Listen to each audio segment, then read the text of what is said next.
Here's your news for April 25th, 2020. We're starting today with some worrying news from NXT, as Velveteen Dream got plenty of attention this week, but not the kind of attention he was looking for. On Reddit, a user accused the former North American champion of sending explicit messages, including nude images, after Dream said his DMs were open on his Instagram stories. The user said, "He posted on his Instagram story that his DMs were open, and now he's genuinely sending my friends and I messages of a sexual nature. I'd like to think it's a hacker, but I don't know. How do I begin to approach this? How do I contact WWE? I have proof." The Redditor later added that they were blocked by Dream for not sending an uncensored nude picture back, and mentioned in the now-deleted post that they are 17, while their friends are also underage. The user added that when they spoke to the person linked to in the account, it sounded exactly like the WWE superstar, implying that the account used, which is also Dream's verified account, hasn't been hacked.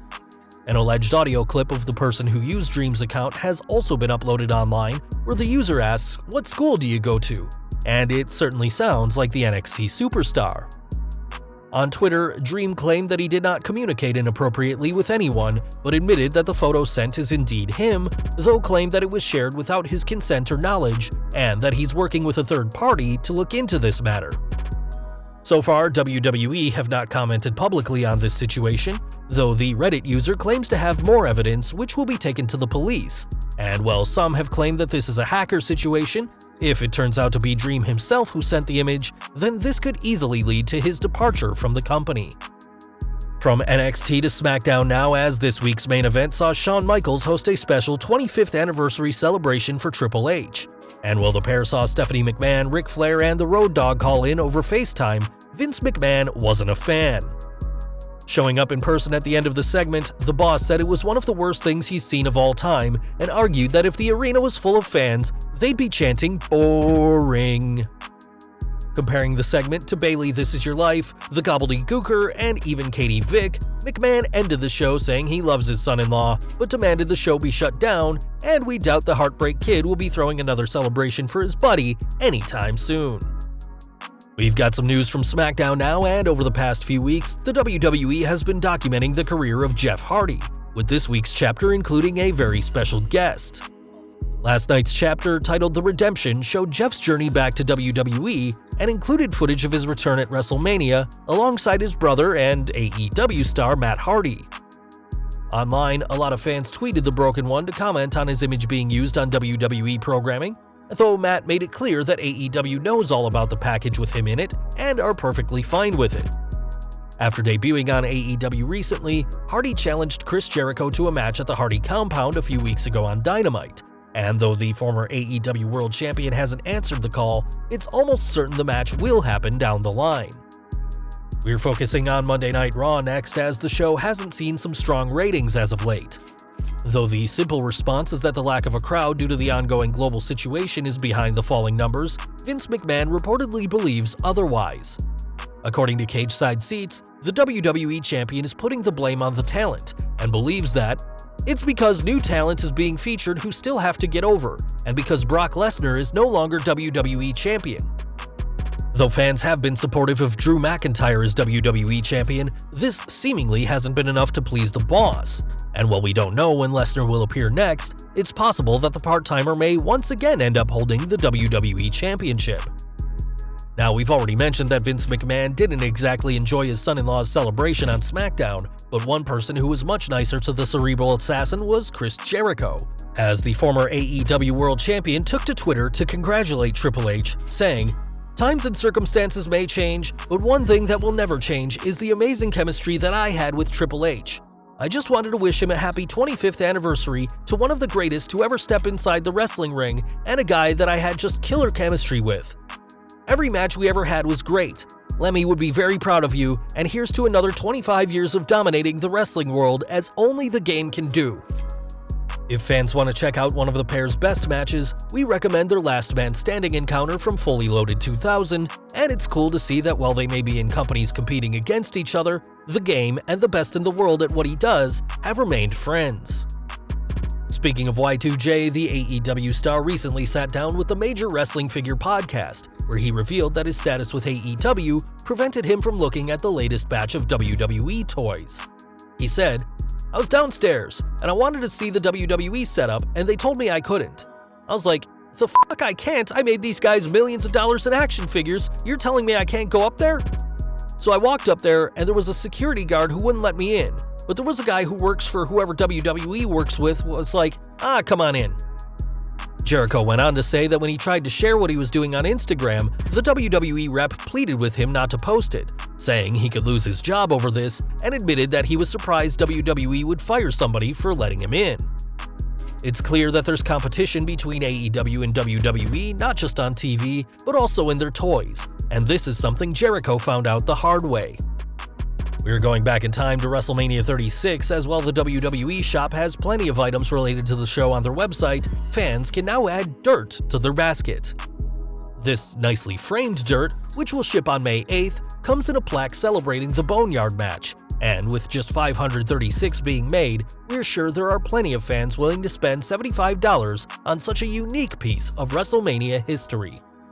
Now, earlier this month, the WWE finally released The Revival, and since then, details recently leaked online of a terrible comedy gimmick that was pitched to the duo during their final days with WWE. The gimmick would have seen the pair be dressed up as clowns, and now the former tag champions, now known as the Revolt outside of the company, are cashing in on the awful gimmick. Fans of Dax Harwood and Cash Wheeler can now purchase the pair's new shirt on Pro Wrestling Tees, which features the pair in the outfit Vince McMahon wanted them to wear, with the tagline, "New name, same game," as well as their FTR hashtag. This is a very clever idea from the top guys to use these leaked photos to help make some money, as things certainly look bright for the former Revival outside of WWE. From one big WWE release to another now, as EC3 was let go from the company recently, but this hasn't stopped the former 24/7 champion from working hard in the gym to a very familiar song. On his Twitter, the 1%er showed off his new haircut and can be heard listening to Judas by Fozzy, which is sung by Chris Jericho and used as his entrance theme on AEW Dynamite. It's no secret that Y2J and EC3 are friends, as they were seen hanging out this past February in Orlando, and EC3 commented about big things coming in the future at the time. It certainly seems like EC3 is interested in joining AEW, and time will tell whether Tony Khan will be eager to sign him, as the company is also making less money due to not generating a single penny in ticket revenue.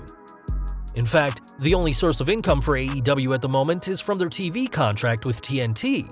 And while the company may not be quick to sign anyone recently on WWE TV, time will tell whether the former Derek Bateman soon finds himself as part of the inner circle.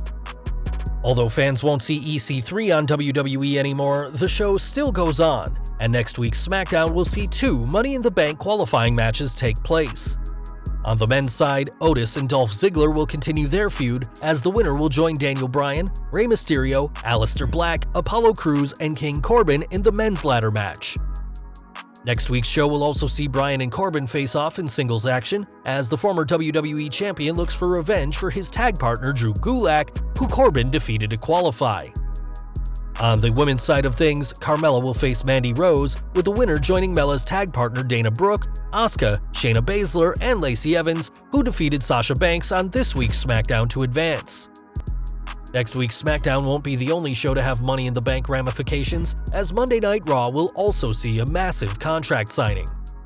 As announced on this week's SmackDown, this Monday's show will see Drew McIntyre and Seth Rollins make their WWE Championship match official. And given that the Scottish World Champion and the Monday Night Messiah will share the ring, it's likely that things are going to get physical. We're taking a break to look at AEW now, as the company recorded a ton of content at QT Marshall's gym in Norcross, Georgia. But once those matches run out, the situation around them is allowing for live TV once more. The Wrestling Observer newsletter reports that AEW will return to live tapings very soon, and the company even has a venue to host their shows, saying, AEW is also going back likely to live programming in a few weeks, which would put them in the same situation. While this could also change depending on the circumstances, and they have enough taped to last for several more weeks, the plan right now is for AEW to go back either weekly or more often, starting on 5/6 from Daly's Place in Jacksonville.